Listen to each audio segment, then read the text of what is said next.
मुंबई। ये शहर कभी सोता नहीं, सपनों का शहर।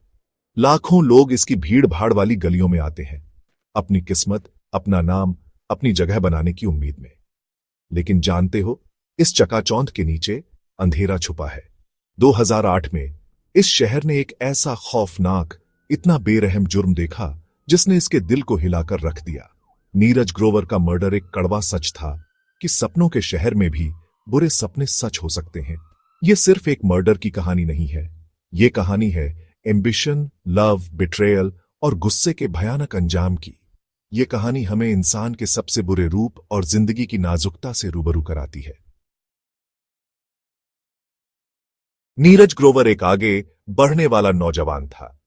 26 साल की उम्र में उसने टेलीविजन की दुनिया में अपना नाम बना लिया था। एक क्रिएटिव डायरेक्टर के तौर पर वो अपना सपना जी रहा था, फेमस शोज पर काम कर रहा था और इंडस्ट्री के बड़े बड़े लोगों के साथ उठता बैठता था। वो जिंदा दिल था, एम्बिशियस था और दुनिया में अपनी पहचान बनाने की ठान ली थी। उसे क्या पता था कि उसका सफर इतनी बेरहमी से खत्म हो जाएगा। नीरज सिर्फ अपने काम से ज्यादा था। वो एक बेटा था, एक दोस्त था, एक राजदार था। उसके सपने थे, एस्पिरेशंस थीं और एक फ्यूचर था जिसमें ढेर सारी पॉसिबिलिटीज थीं। लेकिन लगता है किस्मत को कुछ और ही मंजूर था। मारिया सुसायराज मैसूर की एक स्ट्रगलिंग एक्ट्रेस, बॉलीवुड की बेरहम दुनिया में अपनी जगह बनाने की कोशिश कर रही थी। उसकी मुलाकात नीरज से हुई और उनकी जान पहचान जल्द ही रिलेशनशिप में बदल गई। जबकि मारिया जेरोम मैथ्यू पहले से ही रिलेशनशिप में थे, वह जल्द ही सगाई करने वाले थे। Naval officer Jerome Matthew Kochi में तैनात था। वह मारिया के प्यार में पागल था। उसे नीरज के साथ मारिया के रिश्ते की असलियत नहीं पता थी। एक खतरनाक लव ट्रायंगल बनने वाला था।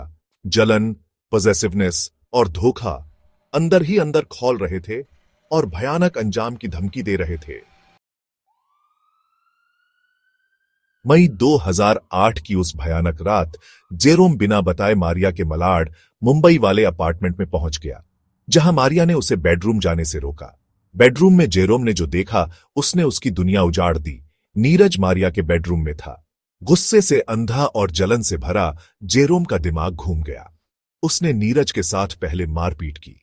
बेकाबू गुस्से में उसने किचन से एक चाकू उठाया और नीरज पर बार बार वार किए। नीरज की आंखों से जिंदगी चली गई और पीछे छूट गया एक अकल्पनीय खौफ का मंजर। उस पल सब कुछ बदल गया। अब कोई वापसी नहीं थी।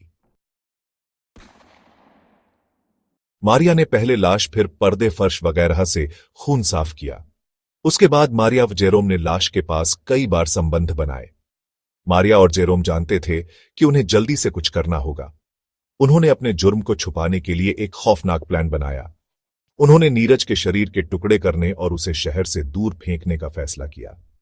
उन्होंने चाकू और बैग्स खरीदे। उनकी हरकतें उनकी बेबसी की एक खौफनाक तस्वीर थीं। फिर वो मानोर गांव के पास एक सुनसान जंगल में गए, जहां उन्होंने नीरज के शरीर को जला दिया, इस उम्मीद में कि उनके घिनौने काम का कोई निशान न बचे। जैसे जैसे दिन रात में बदलते गए, नीरज के गायब होने से उसके परिवार और दोस्तों में चिंता की लहर दौड़ गई। पुलिस ने इन्वेस्टिगेशन शुरू की और हर गुजरते घंटे के साथ उनका शक बढ़ता गया। मारिया, जो शुरू में बेगुनाही का नाटक कर रही थी, अपने झूठ के बोझ तले दब गई। एक जरूरी क्लू मिला। नीरज के फोन पर गलती से एक कॉल आई जो मारिया के पास था। कॉल रिकॉर्ड से पता चला कि मारिया और जेरोम के बीच कई कॉल्स हुई थीं, जिससे रहस्य और गहरा गया। पजल के पीसेस अपनी जगह पर आ रहे थे। कई दिनों की पूछताछ और बढ़ते सबूतों के बाद मारिया ने इस खौफनाक जुर्म में अपनी भूमिका कबूल कर ली। कोर्ट ने जेरोम को culpable homicide not amounting to murder का दोषी पाया और उसे 10 साल की सजा सुनाई। मारिया को मर्डर से बरी कर दिया गया, लेकिन सबूत मिटाने के लिए उसे 3 साल की सजा हुई। इस फैसले से लोगों में गुस्सा और बहस छिड़ गई। कई लोगों का मानना था कि पूरा इंसाफ नहीं हुआ। नीरज ग्रोवर का मर्डर जिंदगी की नाजुकता और बेकाबू गुस्से और धोखे के भयानक अंजाम की एक खौफनाक याद दिलाता है। यह किसी भी रिश्ते में हेल्थी कम्युनिकेशन, ट्रस्ट और रिस्पेक्ट की इंपॉर्टेंस का एक कड़वा सबक है। यह ट्रेजेडी हमें इंसानी नेचर के बारे में अनकंफर्टेबल ट्रूथ्स और हर एक के अंदर छुपी डार्क पोटेंशियल का सामना करने पर मजबूर करती है। ये हमें याद दिलाती है कि प्यार और एम्बिशन की खोज में भी हमें अपने मॉरल कंपस को कभी नहीं भूलना चाहिए। नीरज ग्रोवर की कहानी सिर्फ एक दर्दनाक घटना नहीं है, ये एक वेकअप कॉल है। ये हमें ज्यादा सतर्क रहने, अपनी जिंदगी और रिश्तों में रेड फ्लैग्स को पहचानने के लिए मजबूर करती है। ये हमें ओपन कम्युनिकेशन को बढ़ावा देने, कॉन्फ्लिक्ट्स को सही तरीके से सुलझाने और जरूरत पड़ने पर मदद लेने के लिए कहती है। इस ट्रेजेडी को बदलाव के लिए एक कैटलिस्ट बनने दें।